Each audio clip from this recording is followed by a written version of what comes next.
ඉතින් අද අපි වීඩියෝ එකෙන් කතා කරන්නේ ලෝකයේ තියෙන බිහිසුණුම ගිනිකඳු 8 පිළිබඳවයි. ඉතින් අපේ වීඩියෝ එක හොඳයි කියලා හිතෙනවා නම් අනිවාර්යයෙන්ම ලයික් එකක් දාගෙන යන්න. අපි වැඩි කතාවක් නැතුව වීඩියෝ එකට යමු.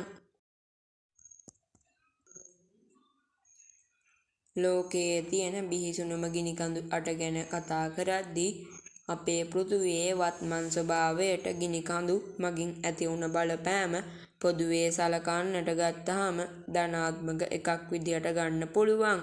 ඇතැම් විට ගිනිකඳු පිපිරීම් සිදු නොවුණා නම් ලෝකය මීට වඩා බොහෝ වෙනස් වීමටද ඉඩ තිබෙනවා. ඊට හේතුව වන්නේ මේ ගිනිකඳු නිසා මේ ලෝකය ඇති වුණා කියලා අපේ මැවුම් වාදවල සඳහන් වෙන නිසායි. පෘථුවියේ ආරම්භක යුගයේදී එය එසේ වුවත් වානරයා මානවයා වූ පසු එනම් ගිනිකඳු පිපිරීම් සැලකුණේ බිහිසුණු සිදුවීමක් ලෙසයි. නැතිනම් යක්ෂයාගේ වැඩක් විදිහටද මේ ගිනිකඳු පිපිරීම හඳුන්වනවා.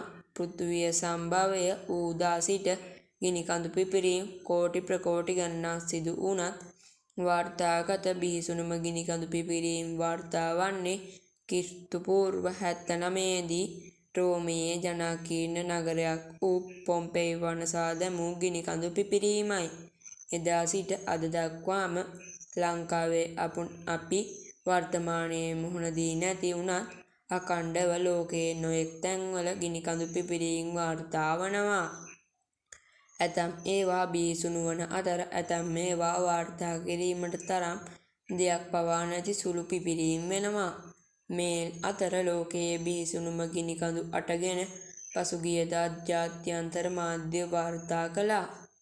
ඒ අතරින් අපි අද කතා කරන 8 වන ස්ථානයේ තිබෙන්නේ මෙන්න මේ තායිවානයේ ටැටූන් සමූහය කියන මෙන්න මේ ගිනිකඳු සමූහය. තායිවානය කියන්නේ අතිනවීන වගේම සුන්දර දේශ ගුණයක් සහ ඉතාමත් අලංකාර දේශයක්. ඒ නිසාම තායිවානය ගැන කියන කතා අතර බිහිසුණු ගිනිකන්දක් ගැන කවුරුවත් කියන්නේ නැහැ. ඒත් ලෝකයේ බිහිසුණුම ගිනිකඳු අතර 8 වැනි තැන ගන්නා ගිනිකන්දට හිමිකම් කියන්නේ තායිවානයයි. විද්‍යාඥයින් පවසා ඇත්තේ ටැටූන් ගෲප් එමත් නැත්නම් ටැටූන් සමූහය තායිවාන් ගිනිකන්දක සියලු දර්ශන පෙන්වන බවයි. තායිවානයේ අගනුවර වන තායිපේ ආසන්නයේ මේ ගිනිකන්ද පිහිටා තිබෙනවා. විද්‍යාඥයින් නම් කියන්නේ යම්කිසි ආකාරයෙන් මෙය පුපුරා ගියහොත් සිදුවිය හැකි විනාශය ගණන් බැලිය නොහැකි බවයි. අපිට 7 වන ස්ථානයට තිබෙන ගිනිකන්ද වන්නේ ඔරිගන් හි මවුන්ට් හුඩ් යන ගිනිකන්දයි. මවුන්ට් හුඩ් යනු ඔරිගන් ප්‍රාන්තයේ උසම කඳු මුදුන වන අතර එය ප්‍රාන්තයේ විශාලතම නගරය වන පෝර්ට්ලන්ඩ් සිට මිනිත්තු 90ක් එමත් නැතිනම් පැය 1කමාරක් පමණ දුරින් පිහිටා තිබෙනවා. ගිනිකන්ද පසුගිය වසර මිලියන භාගයක කාලයේ සිට අඛණ්ඩව ක්‍රියාත්මක වන අතර අවසන් මහා පිපුරුම සිදුවන්නේ මීට වසර 300කට පමණ පෙර බව සඳහන් වනවා. ඊළඟ පුපුරා යාම බලවත් නොවිය හැකි නමුත් එය තවමත් අවට ප්‍රදේශයේ බරපතල ගැටලු ඇති කළ හැකි බව සඳහන් වනවා.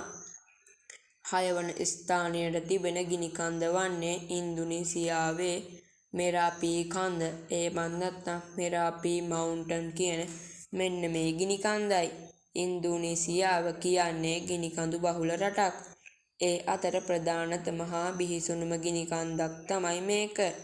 මේ ගිනිකන්ද පසුගිය 2018 මැයි 11 වන දින පුපුරා යාමට පටන් ගත්තා. අලු සහ විෂ වායු වලින් මුළු ප්‍රදේශයම වැසී ගොස් ඇති නමුත් එය සුන්දර දර්ශනයක් බව නොකියා බෑ. අපේ 5 වැනි ස්ථානයට තිබෙන ගිනිකන්ද වන්නේ කිලාවියා ගිනිකන්ද. කිලාවියා ගිනිකන්ද පිහිටලා තියෙන්නේ හාවායි දූපත්වල. හාවායි දූපත්වල ඇති ගිනිකඳු 5න් වඩාත් ක්‍රියාකාරී වන්නේ කිලාවියා මෙන්න මේ ගිනිකන්ද.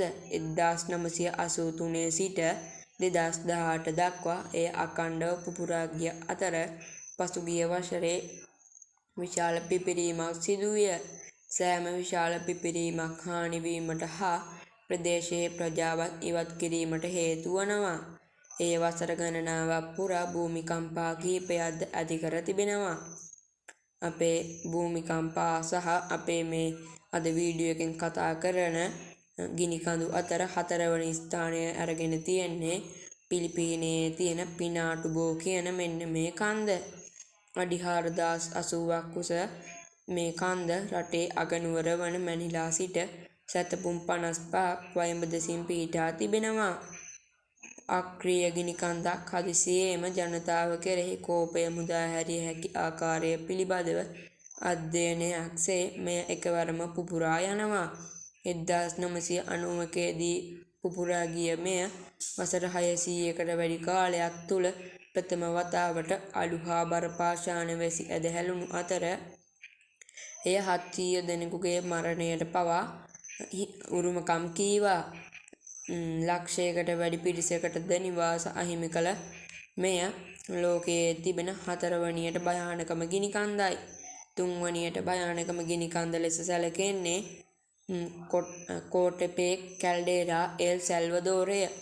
මේ මීට වසර 60,000කට පමණ පෙර රටේ විශාලතම ගිනිකඳු වලින් එකක් වන සැන්ටා ආනා සමග සෙස්ට්‍රෝවේලා සමූහයක් කඩා වැටීමෙන් පසු එම විශාල කැල්ඩේරා වටාව ඇති වෙලා තියෙනවා. මේක විලක් ලෙසද හඳුන්වනවා. ඉතින් අද අපේ වීඩියෝ එකේ දෙවනි ස්ථානය අරගෙන තියෙන්නේ ජපානයේ ෆූජි කන්ද. ජපානයේ උසම ස්ථානය හා ජපානයේ විශාලතම ගිනි කන්ද වන අති සුන්දර මවුන්ටන් ෆුජි 1707 සිට පුපුරා ගොස් නැත. එම වර්ෂයේ මුලදී ඇති වූ භූමිකම්පාවකින් එයද සිදු වී තිබෙනවා. අලු සහ සොම්බුන් ටෝකියෝ වෙත ළඟා වීමට සමත් වී තිබෙන අතර විද්‍යාඥයන් සැලකීමත් වූයේ ෆුජි වලට වඩා පීඩනය ඉහළ නැංවූ 2014 භූමිකම්පාවේ කල්පවත්නා බලපෑම් පිළිබඳවයි. ගිනි කන්ද පුපුරා ගියහොත් අවට ප්‍රදේශයේ මිලියන 25ක වැසියන්ට අහිතකර බලපෑම් ඇතිවන බවද විද්‍යාඥයින් පවසනවා. ඉතින් අද අපේ වීඩියෝ එකේ අවසාන ස්ථානය එහෙමත් නැත්නම් ප්‍රථම ස්ථානය දිනාගෙන ඇත්තේ කැම්පි ෆ්ලේගෙයි කියන මෙන්න මේ ගිනි කන්ද. කැම්පි ෆ්ලේගෙයි කියන මේ ගිනි කන්ද ඉතාලියේ තමයි පිහිටලා තියෙන්නේ. මේ ගිනි කන්දේ බරපතල ගැටලුවක් තියෙනවා. ඒ තමයි මිලියන 6ක ජනගහනයක් සිටින ප්‍රදේශයක පිහිටා තිබීම බවයි. එබැවින් එය හදිසියෙම පුපුරා ගියහොත් එහි ප්‍රතිවිපාක මුළු ජනතාවටම අත්විඳීමට සිදුවනවා.